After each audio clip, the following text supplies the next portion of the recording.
pratiquer les règles de sécurité pour apprendre à se protéger. Ils étaient quelques dizaines d'enfants de 5 à 11 ans réunis un dimanche dans un cinéma pour voir un film, oui, mais surtout pour parler sécurité. Si je rencontre un inconnu, je me tiens loin de lui. Je le regarde toujours dans les yeux, je bouge tout le temps et je ne parle jamais avec lui. Au menu, un court-métrage d'animation entrecoupé de questions et d'interventions. De quoi garder les enfants captifs pendant toute la durée de la représentation. Qu'est-ce que tu as retenu?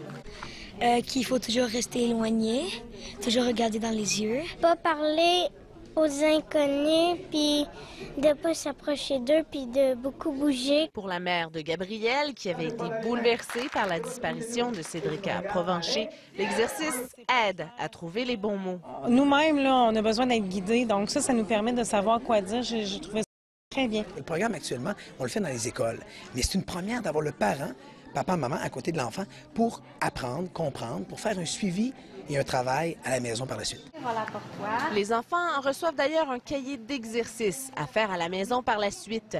Une démarche qui permet, selon cette psychologue, qui a agi à titre de consultante dans le projet, d'aborder des sujets sombres, mais de façon positive. C'est de diminuer les peurs, augmenter le sentiment de compétence et surtout l'échange entre les parents, la complicité avec les parents pour dire « on va être là, tu peux me parler ». Si l'objectif est de multiplier les représentations dans les cinémas à travers la province, le film d'animation et le cahier remis aux participants se retrouveront sous peu dans la trousse Cédrica que souhaite rendre disponible la fondation fondée par le grand-père de la disparue. C'est comme ça qu'on veut vraiment travailler. On ne veut pas faire peur, on veut y aller positivement et inculquer des notions à nos jeunes. Pour que ce qui est arrivé à Cédrica ne puisse plus jamais se reproduire.